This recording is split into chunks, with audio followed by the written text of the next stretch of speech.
particulière. Et sa particularité est rattachée au siècle dans lequel nous sommes. Nous sommes à l'ère de ce qu'on appelle le digital. Donc, la façon de répondre au message, à la vocation, de faire l'œuvre du Seigneur. Voilà. L'œuvre du Seigneur dans les années 70 et maintenant ça diffère. Parce que le peuple, il est cible. Notre cible, c'est les gens qui sont portés vers les nouveaux médias. Donc, vous allez voir que de plus en plus, on va utiliser les nouveaux médias pour que le message du Seigneur passe. C'est pourquoi aujourd'hui, vous voyez qu'on est carrément devant un support de communication totalement différent. Merci. Bon, le thème de notre message, de notre étude biblique, les voies divines. Ce thème général, nous avons vu déjà pour la première étude, le sous-thème 1 et le sous-thème 2. Pour la deuxième étude, le sous-thème 3 et 4. Pour la troisième étude, le sous-thème 5 et 6. Et aujourd'hui, nous voyons le sous-thème 7 et 8. Nous sommes sur dans le quatrième mercredi, des 4 mercredis successifs, relativement à l'étude des voies divines. Amen. Amen. Amen. Amen. Ok. Lorsque l'introduction générale a été faite, ce point-là, les derniers points que nous traitons aujourd'hui, on a appelé ça recherche scientifique. Bon, c'est quoi recherche scientifique dans la Bible encore? Donc, vous allez voir au tableau, vous allez voir des choses vraiment auxquelles on n'est pas habitué. Bon, pourquoi on a appelé ça recherche scientifique?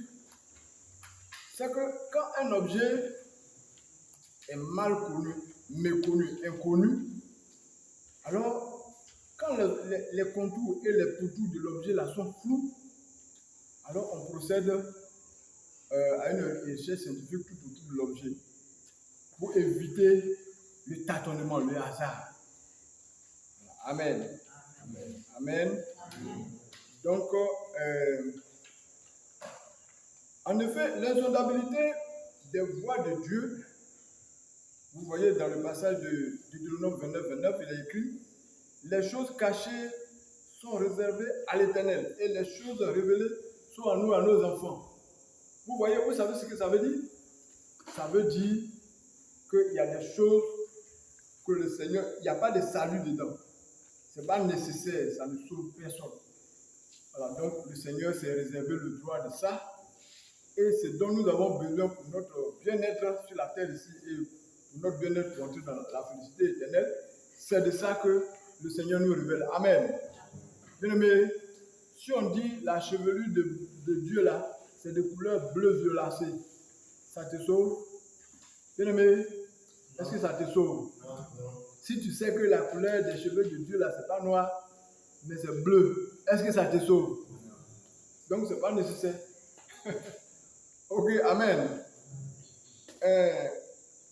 Ces voies divines spirituelles de sainteté pour nous préparer à vivre la félicité éternelle auprès de lui dans le ciel, et ces voies divines de prospérité matérielle.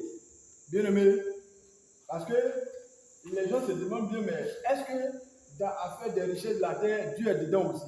Mais les richesses de la terre, même qui les a créées? Voilà. Donc, il les a créées, mais on ne sait pas en faire usage. Voilà, c'est pourquoi les anglophones disent la différence entre un pauvre et un riche, c'est les informations. C'est-à-dire que quand tu ne connais pas très bien les informations du Créateur concernant ces créatures, alors tu ne pourras pas en faire usage et en bénéficier. Amen. Amen. Ok. Donc, j'ai dit les voies divines pour ce qui concerne les choses spirituelles pour entrer dans la félicité éternelle. et les voies divines pour ce qui concerne notre bien-être physique, matériel ici sur la terre, tout cela constitue dans leur ensemble la doctrine céleste du Père, enseignée par le Fils et révélée à l'humanité à l'ère, c'est-à-dire à la période des temps de la fin, hein, au temps de la grande moisson.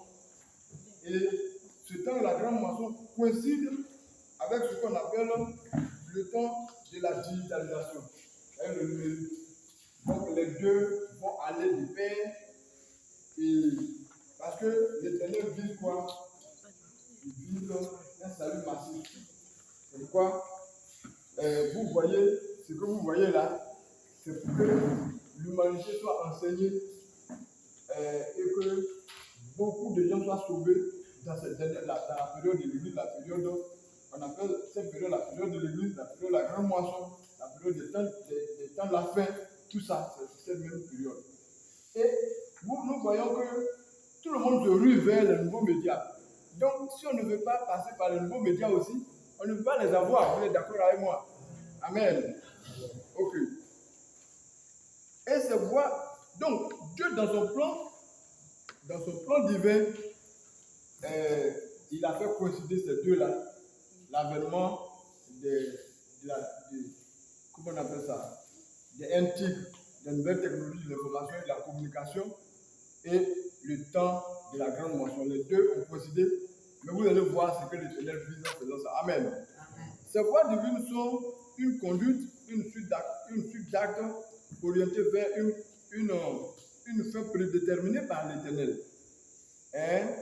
Et plus comme le chemin par excellence par lequel nous devons passer, pour que le chemin que nous devons suivre, pour que nous puissions posséder, hein, les deux bien-être. Il y a deux bien-être. Il y a le bien-être terrestre passager sur la terre et il y a le bien-être céleste éternel. Amen. Amen. Tu ne vas pas dire non, toi tu t'occupes seulement que de ce qui est céleste. Maintenant, sur la terre ici, on vit comment on doit vivre sur la terre. Amen. Ok, donc, notre premier sous-thème d'aujourd'hui, c'est les voies divines spirituelles de sainteté pour gagner la félicité céleste éternelle. Amen. Amen. Et cela, depuis Moïse, le peuple sacerdotal, le peuple d'Israël qui a été choisi, quand on parle du sacerdoce lévitique, il s'agit du salut. C'est le phénomène du salut qui a commencé comme ça, où on vient se repentir pour son péché. Il s'agit du salut. Donc Jésus est venu, on te dit que le sacerdoce de Christ est plus grand. Ça veut dire qu'il y a un sacerdoce qui existait qui est plus petit. Vous êtes d'accord? C'est la continuité. Amen. Amen. Ok. Donc, nous allons parler ce soir de ces voies divines. Le premier sous-point qu'on appelle le petit arc, le tabernacle, le modèle mathématique d'un sanctuaire divin a reproduit par Moïse. Dans Exode 25, verset 9, il a été écrit: ils me feront un sanctuaire et j'habiterai au milieu d'eux. Amen. Amen. Bon, pour ceux qui suivent très bien, ce qu'on appelle ce sanctuaire-là, ce qu'on appelle le tabernacle, c'est ça qui est là. Bon, les habitations sont tout autour, mais c'est ça qu'on appelle le tabernacle. Maintenant, ce qui est au milieu dedans là, c'est ça qu'on appelle la tente d'assignation. Amen. Amen. La tente d'assignation. La tente d'assignation est à l'intérieur du tabernacle. Donc, Dieu, pour pouvoir être au milieu de son peuple, il a donné une figure mathématique que Moïse doit reproduire et que lui puisse être au milieu du peuple. Donc, c'est ce que je viens de lire. J'ai dit dans le petit art, le tabernacle, qui est le modèle mathématique d'un sanctuaire divin a reproduit par Moïse. Voilà, Dieu a dit que vous ferez le tabernacle et tous les ustensiles d'après le modèle que je vais te montrer. Il a montré un modèle mathématique à Moïse. Amen. Amen. Amen. Ok. Donc, vous regardez très bien. Le petit point, petit A, petit B. Dieu en position verticale dans une colonne de nuée sur la tente d'assignation, c'est-à-dire le tabernacle. Je lis d'abord, avant de vous montrer, Exode 40, verset 35 et verset 38. Moïse ne pouvait pas entrer dans la tente d'assignation parce que la nuée restait dessus et que la gloire de l'Éternel remplissait le tabernacle. La nuée de l'Éternel était de jour sur le tabernacle et de nuit, il y avait un feu aux yeux de toute la maison d'Israël. Amen. Vous suivez là? Vous voyez ce qui est là, c'est la nuit. Bon, on fait notre étude pour la nuit. C'est la nuit. Ça, c'est un feu. C'est le... comment on appelle ça? La colonne de nuée qui est là. C'est comme un feu. Ça, c'est la nuit. La nuit. La journée, c'est comme des gros nuages. Amen. Maintenant, il va directement sur la tente d'assignation. Ça, c'est ça là qu'on appelle le tabernacle, le grand là. La tente d'assignation est à l'intérieur. Amen. Amen. Amen. Ok. Donc, vous voyez la position de l'Éternel. Regardez là. Vous voyez la position de l'Éternel. La position est verticale. Ok. Je vais de l'avant. Le petit C. Le peuple en position horizontale vient vers Moïse pour lui présenter ses problèmes. Exode 18, 15 à 18. 15, 16. C'est que le peuple vient à moi pour consulter Dieu. Quand ils ont quelques affaires, ils viennent à moi. Vous voyez, non? Ok. Je reviens sur cette question du peuple. Le petit point 2. Moïse, le coude sacerdotal. C'est un coude. Le coude sacerdotal hiérarchisant le peuple sous forme de fonction laïque. Exode 18, verset 18, 19, 21. Et il dit, c'est là que je me rencontrerai avec toi, du haut du propitiatoire. C'est-à-dire, Dieu descend comme ça, de façon verticale, Moïse vient comme ça, et les deux vont se rencontrer dans un lieu. Je te donnerai tous mes ordres pour tous les enfants d'Israël. Exode 25, verset 22. Maintenant, le 18, 19, 21, je le cite, sois l'interprète du peuple auprès de Dieu et porte les affaires devant Dieu, enseigne-leur les ordonnances de loi et fais-leur connaître les ordonnances, fais-leur connaître. Choisis parmi le peuple des hommes capables, craignant Dieu, intègres, ennemis de la cupidité, établis-les sur eux comme des chefs de 1000, des chefs de 100, des chefs de 50 et des chefs de 10. Amen. Amen. Amen. Amen. Regardez là. Je vous ai dit d'entrée de jeu que Dieu descend en position verticale. Donc, regardez ici, regardez ce chemin. Regardez ce grand chemin qui est là. Le grand chemin, vous voyez que l'Éternel descend. Vous voyez que l'Éternel, est-ce que Dieu a des limites, a une limite? Ceux qui font la mathématique, continuez comme ça, comment on dit ça en mathématiques? Hein? Infini. Merci. Voilà.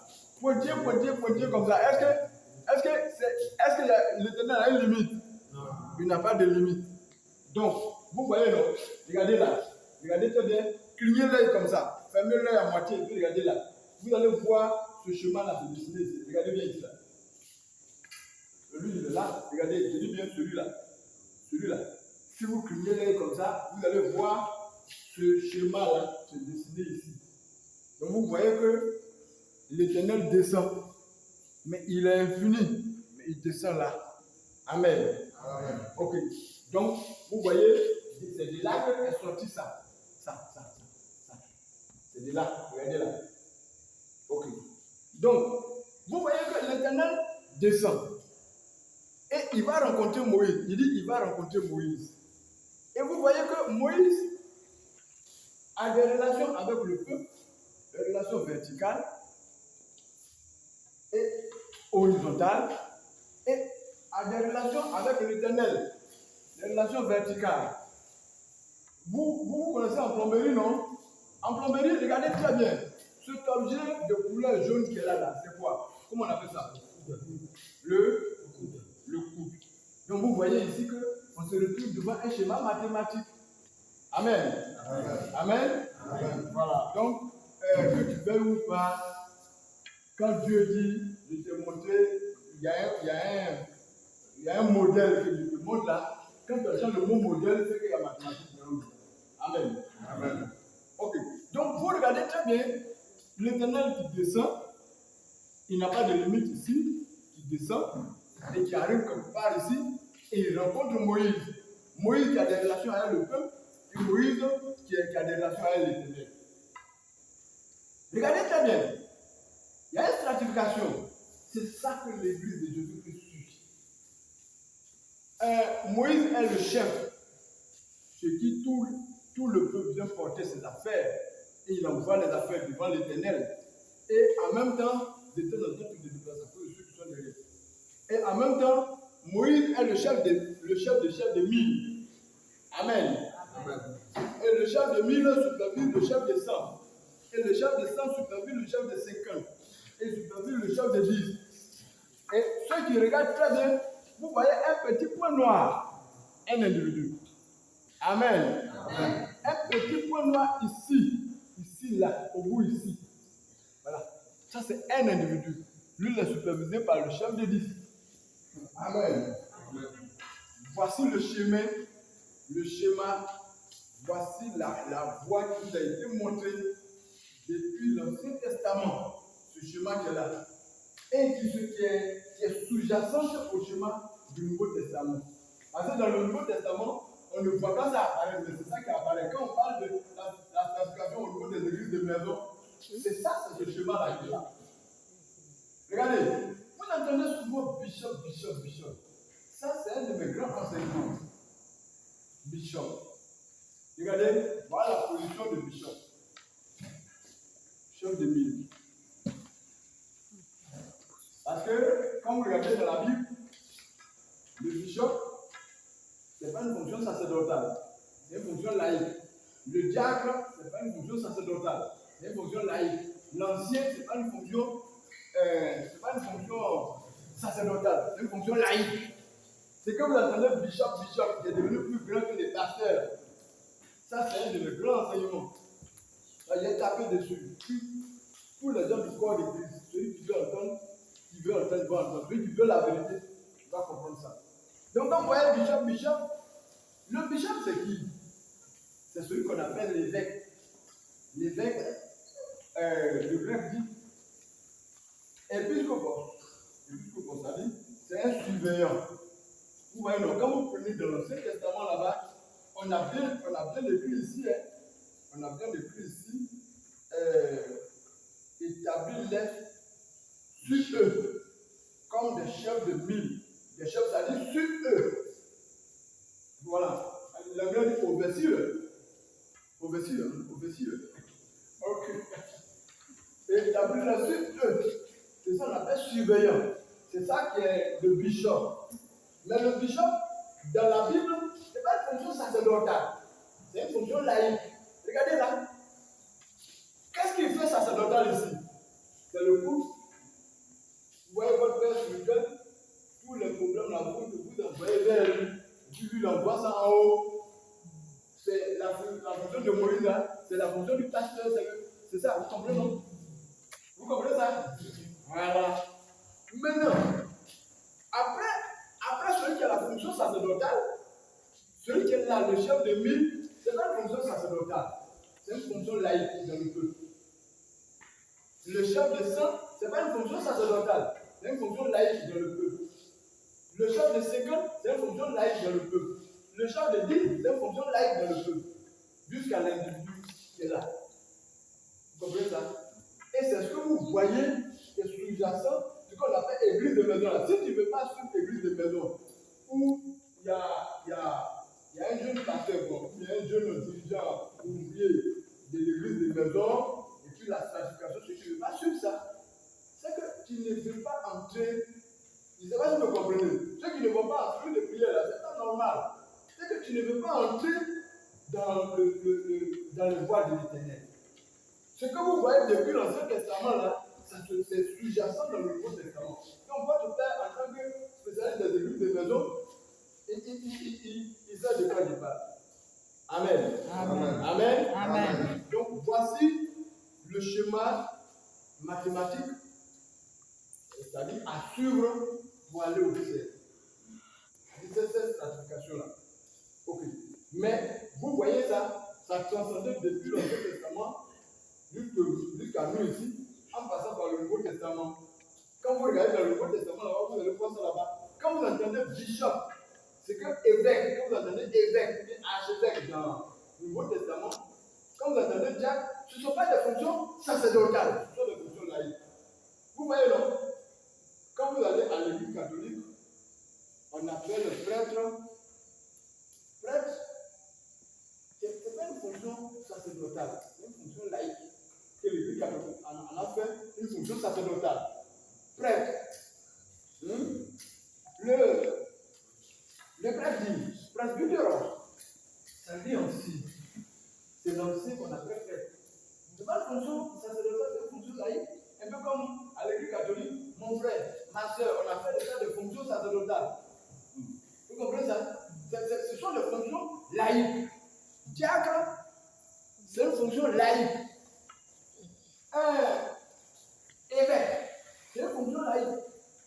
Ce n'est pas une fonction sacerdotale. Aujourd'hui, quand quelqu'un est évêque, archevêque, ou marche comme des. Voilà, vous voyez, non? Ils sont supérieurs au pasteur. Bien aimé, le premier évêque, l'apôtre Paul a donné des instructions à Timothée de l'établir. Donc, c'est un de mes grands enseignements. Ce n'est pas aujourd'hui que je vais parler de ça. Mais je gratte dessus.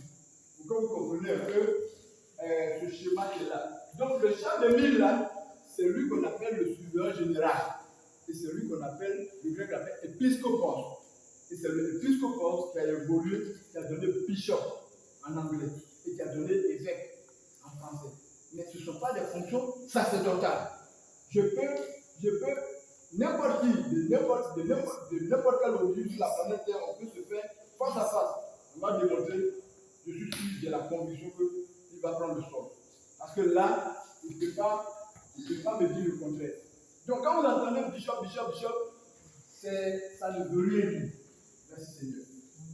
Ok. Donc, voici le schéma depuis l'Ancien Testament. Jésus n'est pas venu pour abolir la loi. Depuis l'Ancien Testament qui est sous-jacent au Nouveau Testament et qui vient jusqu'à nous. Et c'est ce qu'on applique dans les églises de maison. C'est ce schéma-là. C'est ce schéma mathématique. Si tu veux partir au ciel, c'est-à-dire quoi? Tu es soumis. Tu es l'individu qui est là. Tu es dans une cellule. Il y a un chef de 10, il y a un chef qui vous commande. Tu es soumis à lui. Toi. Vous voyez, le point noir là peut passer à l'intérieur de ça, non? Hein? Lui là, il peut passer à l'intérieur de ça, non? Lui là, il peut passer à l'intérieur de ça, non? Lui là, il peut passer ici, non? Vous voyez ça? Vous voyez ce chemin là? C'est tout. C'est ce que le Père essaie de vous faire comprendre tous les jours pour aller dans les églises de votre église. Vous ne comprenez pas ça, la que tu ne vas pas partir au ciel? On est clair là. Quand le Père parle d'église de maison, voilà le chemin sous-jacent là qui est là. Amen. Amen. Donc, nous sommes allés de nouveaux médias. Vous allez voir que désormais les enseignements vont fondés sur des schémas mathématiques pour qu'ils comprennent. Parce que l'être humain, pour qu'il voit, pour qu'il comprenne, il faut Bon, voici pour la première partie le sous-thème 1, le sous-thème 7, c'est-à-dire le sous-thème 1 du début. C'est là que je m'arrête et je vais aborder